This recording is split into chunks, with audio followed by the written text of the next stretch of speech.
નમસ્કાર મિત્રો, હું રસિક મહેતા रवि इंग्लिश इंस्टीट्यूट ની ચેનલ પર આપ સર્વેનું હાર્દિક સ્વાગત કરું છું। जिंदगी में कठिनाइयां आए तो मायूस मत होना दोस्तों, बस यही याद रखना कि मुश्किल से मुश्किल रोल सिर्फ बेस्ट एक्टर को ही दिया जाता है। बिना मेहनत किए आप सिर्फ और सिर्फ नीचे गिर सकते हैं, ऊपर नहीं उठ सकते। यही गुरुत्वाकर्षण का नियम है, यही जीवन का नियम है। अब गौर फरमाएगा दोस्तों, डर मुझे भी लगा था फासला देखकर, डर मुझे भी लगा था फासला देखकर, पर मैं आगे बढ़ता गया रास्ता देखकर। खुद ब खुद नजदीक आती गई, खुद ब खुद नजदीक आती गई मेरी मंजिल मेरा हौसला देखकर, मेरा हौसला देखकर। अरे अमने नाखो जिंदगीनी આગમાં, આગને પણ ફેરવીશું બાગમાં। સર કરીશું સૌ મોરચા, સર કરીશું સૌ મોરચા। અરે જિંદગીને આવવા દો લાગમાં। આવો મિત્રો, આવા જ કાંઈક આત્મવિશ્વાસ સાથે આજનો લેક્ચર શરૂ કરવા જઈ રહ્યા છીએ। મિત્રો, પાર્ટ 4 આજે આપણે શીખવા જઈ રહ્યા છીએ। સૌથી પહેલા પાર્ટ 3 ની અંદર શુડ અને મસ્ટ નો આપણે જે પ્રયોગ શીખ્યા અને એની પ્રેક્ટિસ આપવામાં આવેલી, એ પ્રેક્ટિસ પહેલા આપણે સોલ્વ કરીએ, આન્સર આપણે ચેક કરતા જઈએ। ફર્સ્ટ ઓફ ઓલ, ચિલ્ડ્રન ખાલી જગ્યા ઓબે ધેર પેરેન્ટ્સ। આપણે વાત થઈ મુજબ મોડલ ઓક્સિલરીઝ છે, સહાયકારક, જેને આપણે હેલ્પિંગ વર્બ, સપોર્ટિંગ વર્બના નામથી પણ ઉદ્દેશી શકીએ। તો સહાયકારક ક્રિયાપદો છે એમાં આપણે શુડ અને મસ્ટ પાર્ટ 3 ની અંદર શીખ્યા। તો શુડ અને મસ્ટ માં કેવી રીતે આપણે આગળ વધશું? શુડ છે એ હળવી સલાહ બતાવે છે અને મસ્ટ છે એ ભારે સલાહ માટે છે, ફરજિયાતપણું બતાવે છે, બરાબર છે। તો ચિલ્ડ્રન ખાલી જગ્યા ઓબે ધેર પેરેન્ટ્સ, બરાબર। તો આ હળવી સલાહ છે કે બાળકોએ તેઓના માતા-પિતા નું પાલન કરવું જોઈએ, એની આજ્ઞાનું પાલન કરવું જોઈએ, અનુસરવું જોઈએ। ઓબે એટલે પાલન કરવું, અનુસરવું। તો અહીંયા શુડ આવશે। સેકન્ડ, ઇટ્સ ટુ લેટ, બહુ જ મોડું થઈ ગયું છે। આઈ ખાલી જગ્યા walk fast to catch the bus. જો બહુ જ મોડું થઈ ગયું હોય તો આપણે શું કરવું પડશે? મસ્ટ, બરાબર છે। I must walk fast to catch the bus. ખૂબ મોડું થઈ ગયું છે, બસને પકડવા માટે મારે ખૂબ ઝડપથી ચાલવું જ પડશે। Third, red light is on, mind it, red light is on, લાલ બત્તી ચાલુ છે। તો આપણે જ્યારે રેડ લાઇટ ઓન હોય ટ્રાફિક સિગ્નલ પર તો આપણે અટકવું જ જોઈએ, વી મસ્ટ સ્ટોપ નાઉ, બરાબર છે।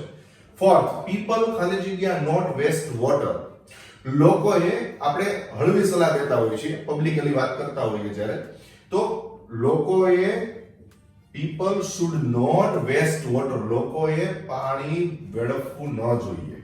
ફિફ્થ, ડોક્ટર ખાલી જગ્યા check the blood group before operating patient, તો ઓપરેશન કરે પેશન્ટનું એ પહેલા ડોક્ટરે બ્લડ ગ્રુપ, તો એ અનિવાર્ય વાત થઈ જશે, એની વગર ચાલશે જ નહીં, તો મસ્ટ ચેક, ડોક્ટરે ચેક કરવું જ જોઈએ, તપાસવું જ જોઈએ બ્લડ ગ્રુપ, બરાબર છે। સિક્સ્થ, વી ખાલી જગ્યા help the blind to cross the road, તો આ આપણી હળવી સલાહ થઈ ગઈ, હેલ્પિંગ ની વાત છે। તો આપણે બ્લાઇન્ડ લોકોને રોડ ક્રોસ કરવામાં મદદરૂપ થવું જોઈએ, મદદ કરવી જોઈએ, જોઈએ નહીં પણ ખાલી જોઈએ, ખાસ યાદ રાખજો। પછીનું સેવન્થ, યુ ખાલી જગ્યા not smoke here, otherwise you will have to pay a fine, જોજો અહીંયા, નહીતર શું થશે? યસ, દંડ ચૂકવવો પડશે। તો દંડ ચૂકવવો પડે એટલે આપણે એ કામ ન જ કરવું જોઈએ, યુ મસ્ટ નોટ સ્મોક, તમારે અહીંયા ધૂમ્રપાન ન જ કરવું જોઈએ। આઠમું છે, યુ ખાલી જગ્યા નોટ બર્ન મેચ સ્ટિક, બરાબર, દિવાસળી ન જ સળગાવવી જોઈએ કે જ્યાં કોટન હોય, બરાબર, તો અહીંયા મસ્ટ આવશે।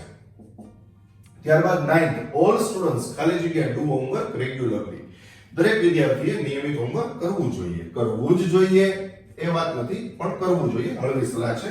ત્યારબાદ 10th, પીપલ ખાલી જગ્યા keep there licence with them while driving, હવે સૌથી અગત્યની વાત કે લાયસન્સ હોય તો જ ડ્રાઇવિંગ થશે, તો લાયસન્સ હોવું જ જોઈએ, મસ્ટ કીપ, તેઓની સાથે તેઓનું લાયસન્સ હોવું જ જોઈએ, ખાસ કરીને કાર હંકારતી વખતે, કાર ચલાવતી વખતે, ડ્રાઇવિંગ કરતી વખતે, બરાબર છે મિત્રો। તો આ થઈ ગયા આન્સર્સ। હવે આપણે પાર્ટ નેક્સ્ટ લેવા જઈ રહ્યા છીએ 4, એની અંદરની જે ડિટેલ્સ છે, ડેર છે, નીડ છે આ બધી વાતોને આપણે સમાવેશ કર્યો છે. વુડ છે, કુડ છે, એના પણ ભેદ આપણે સમજીએ, અને રિક્વેસ્ટ છે તો વુડ છે એ બે પ્રયોગ છે એના, તો એ બધી જ વાત આપણે લેવા જઈ રહ્યા છીએ. ઓકે ફ્રેન્ડ્સ, તો હવે આપણે જોવા જઈ રહ્યા છીએ differences among could, would, need and ડેર.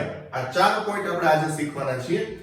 સૌથી પહેલા આપણે સમજીએ કે કુડ શું છે. તો કુડ આપણે ઓલરેડી સમજી ગયા કે કેન નું પાસ્ટ ફોર્મ છે, જે કેનના ભૂતકાળના સ્વરૂપ તરીકે વપરાય છે અને જેના મીનિંગ થાય છે શક્યો અથવા શકતો હતો. આપણે એમ કેવું હોય કે ભાઈ ગઈકાલે હું સ્કૂલે ન જઈ શક્યો વરસાદને લીધે, તો I could not go to school due to rain. તો could not છે એ પાસ્ટ ફોર્મ બતાવે છે. હવે મિત્રો ખાસ ધ્યાનમાં લેજો, could નો બીજો પ્રયોગ આપણે સમજવાનો છે, could અને would.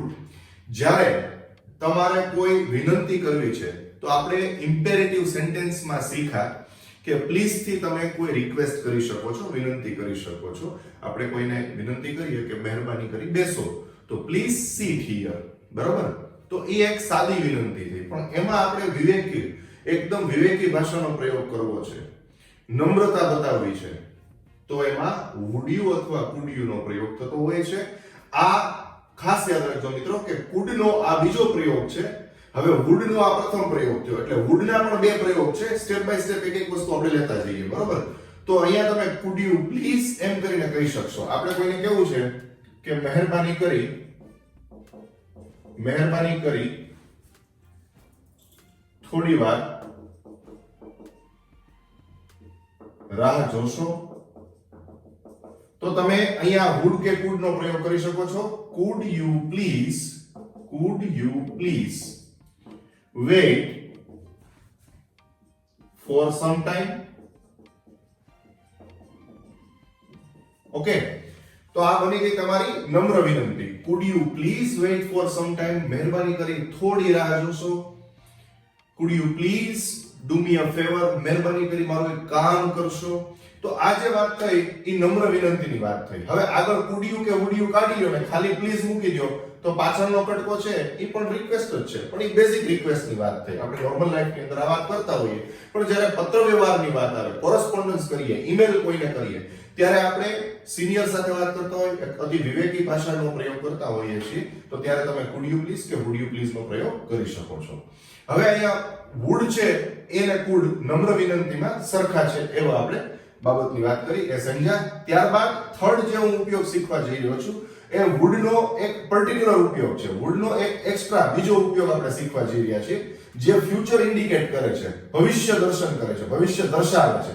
હવે ખાસ જોજો મિત્રો કે ભવિષ્ય દર્શાવે કેવી રીતે, તો એના કીવર્ડ જોજો, ગમશે, ફાવશે, ભાવશે. આપણે ઘણીવાર મહેમાન આવે તો એમ કહીએ તમને શું ફાવશે, what would you like? તો ત્યારે તમે would નો પ્રયોગ કરી શકશો. what would you like? hot or cold? ઠંડુ કે ગરમ, શું ફાવશે તમને, બરાબર? તો મિત્રો અહીંયા would જે છે એ ફ્યુચર ઇન્ડિકેટ કરવા માટે વપરાય છે. હવે ખાસ એક હું તમને બાબત સમજાવવા માંગુ છું કે ગુજરાત બોર્ડના ગ્રામર પ્રમાણે જો આપણે ચાલશું મિત્રો, તો આ જે વસ્તુ મેં તમને સમજાવી એમાં ખાલી would છે ને એ જ રિક્વેસ્ટ માટે યુઝ કરવામાં આવ્યું છે. એટલે કે રિક્વેસ્ટ એટલે કે વિનંતી, નમ્ર વિનંતી માટે would, અને would નો બીજો પ્રયોગ ફ્યુચર ઇન્ડિકેટ કરવા માટે એવી રીતે બતાવેલું છે. could છે એ કેનના પાસ્ટ ફોર્મ તરીકે છે, એટલે જ્યારે પણ બ્લેન્ક પૂછાતી હશે, ખાલી જગ્યાઓ પૂછાતી હશે, તો આપણા ગુજરાત બોર્ડના સિલેબસ પ્રમાણે આ રીતે આપેલું છે. તમે કોઈ પણ ગ્રામર લઈ શકો છો, કોઈ પણ ગ્રામરની અંદર આપ ચેક કરી શકો છો, બરાબર? તો આ વસ્તુ છે એ મેં તમને સમજાવી છે. એ you can see in Cambridge grammar as well as Oxford. તમે કોઈ પણ ઓક્સફર્ડ ગ્રામર લઈ લો, કેમ્બ્રિજ ગ્રામર લઈ લો, એ બધાની અંદર તમને આ વસ્તુ જોવા મળશે કે could અને would છે એ બંનેથી રિક્વેસ્ટ થઈ શકે છે. પરંતુ આપણા ગુજરાત બોર્ડના સિલેબસ મુજબ ચાલીએ તો આપણે would you please મૂકવાનું થશે. જો આ રીતે બ્લેન્ક આપ્યું હોય અહીંયા, બરાબર છે, તો આ બ્લેન્કમાં could ની જગ્યાએ જ્યારે રિક્વેસ્ટ ની વાત હશે તો મિત્રો તમે શું મૂકશો, would મૂકશો. ખાસ યાદ રાખજો. પણ પ્રેક્ટિકલ લાઈફમાં બોલતી વખતે આ બંને વસ્તુ કોમન સમજવામાં આવે છે. હવે would ની જે વાત આપણે કરતા હતા કે ભવિષ્ય બતાવે છે, તો એની સ્ટ્રક્ચર પહેલા આપણે રચના સમજીએ. હકાર રચના છે સબ્જેક્ટ, પછી would, પછી like, પછી નાઉન અને to વાળું રૂપ મેં મૂક્યું. જો ઓબ્લિક કરીને અહીંયા to એટલે ઇન્ફિનિટિવ. મિત્રો તમને ખ્યાલ છે આપણે ઇન્ફિનિટિવ નો એક ઇમ્પેરેટિવ પાર્ટ ની અંદર મેં તમને સમજાવ્યું કે to વાળા જે એક ક્રિયાપદ પછી બીજી કોઈ ક્રિયાઓ આવે એને ઇન્ફિનિટિવ કહેવામાં આવે છે, એટલે કે to વાળું ક્રિયાપદ કહેવામાં આવે છે.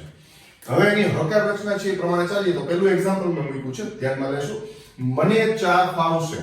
ઓકે, તો આઈ વુડ લાઈક ટી. મિત્રો ખાસ જોજો, નાઉન છે ટી, એટલે અહીંયા આપણે લાઈક પછી ટુ લગાડવાની જરૂર નથી. પણ મને ચા પીવી ગમશે તો I would like to drink tea. તો સેકન્ડ વર્બ આવ્યો એટલે ટુ લાગ્યું. મુદ્દો આપણો ટુ લગાડવાનો નથી, મુદ્દો આપણો વુડ છે, કારણ કે હું તમને બ્લેન્ક્સ છે એ આ 4 પોઈન્ટ ની આપવાનો છું. કુડ, વુડ, નીડ ને ડેર. બરોબર, એની પ્રેક્ટિસ તમને હું આપવાનો છું અંતમાં.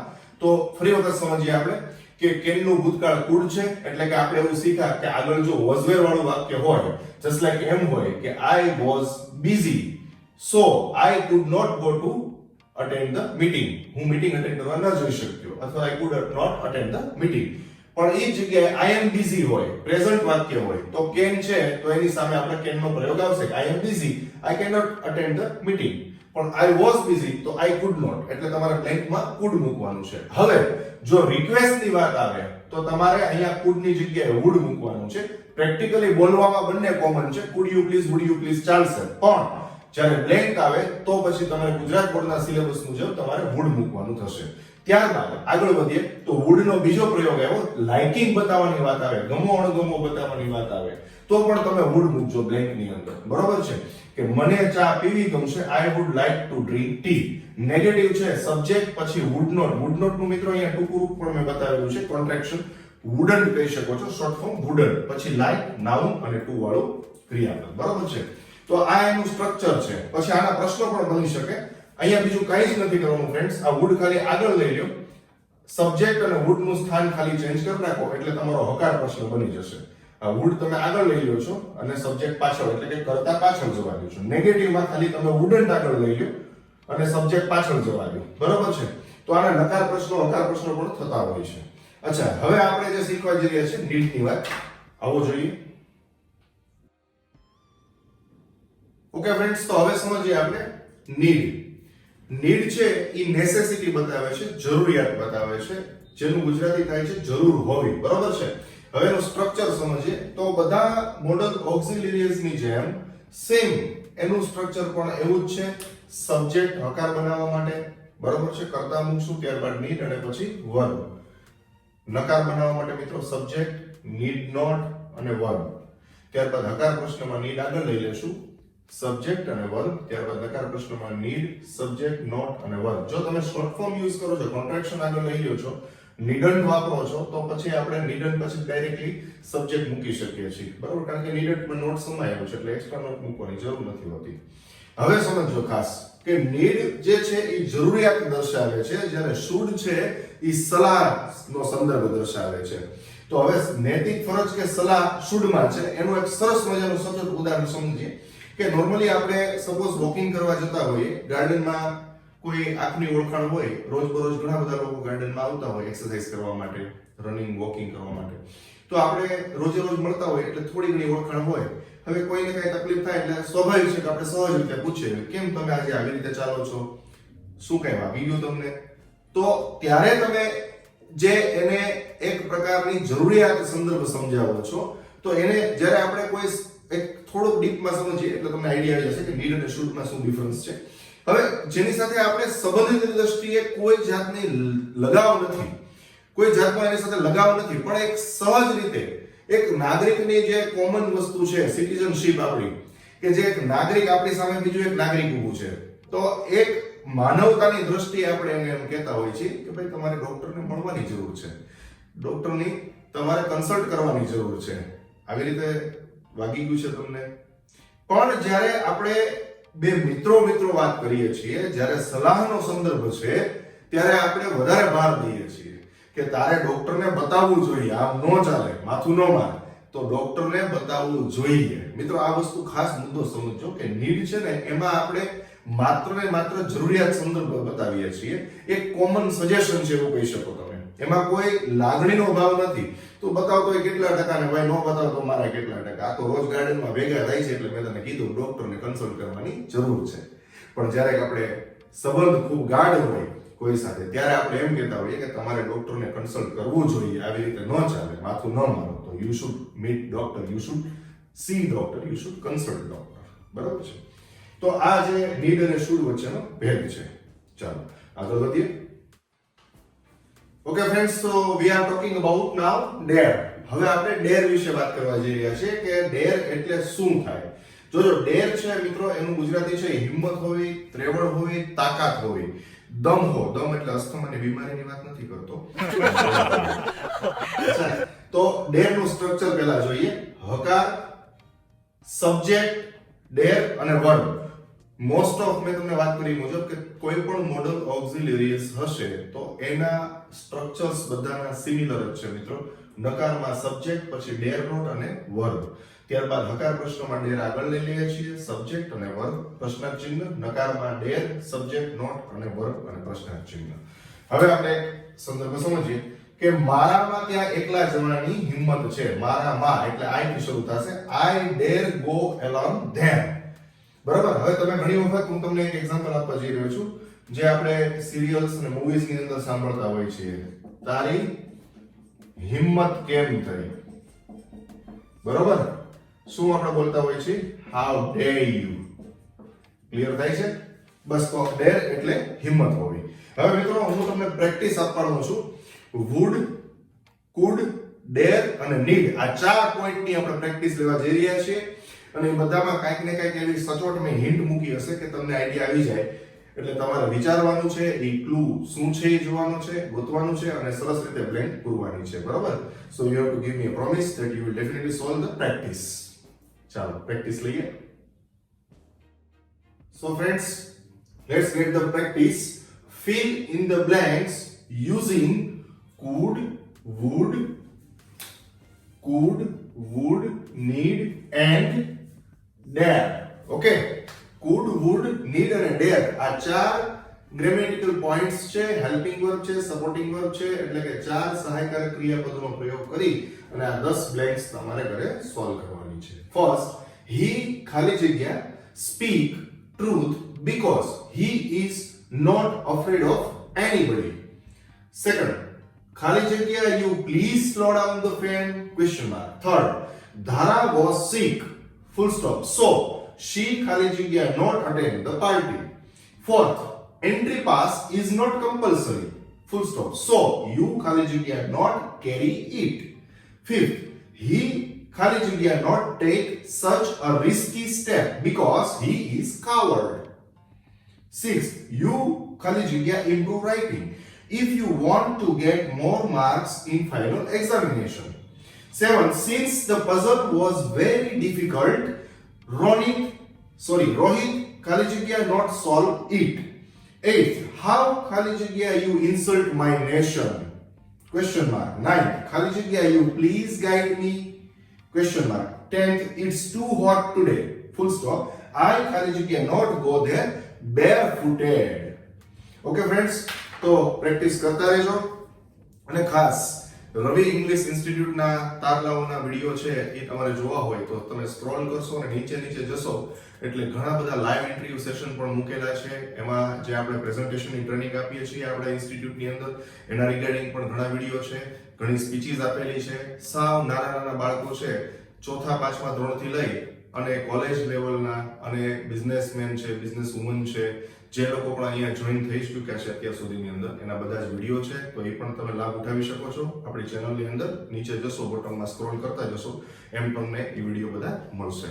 તો ફ્રેન્ડ્સ, સબસ્ક્રાઇબ કરવાનું ન ભૂલશો, લાઈક આપવાનું ન ભૂલતા. બરાબર છે? અને કોમેન્ટ ખાસ આપજો કે આપને વિડીયો બધા કેવા લાગે છે અને આપને શું શીખવા મળે છે. દરેક ગ્રામરના પોઈન્ટ જે છે એ કેવા ઈઝી લાગે છે કે ટફ લાગે છે, અને આ લેક્ચર્સ છે એ તમને શું ખરેખર ફાયદાકારક છે, શું તમને હેલ્પફુલ થાય છે. Okay friends, take care, have a nice time, bye bye.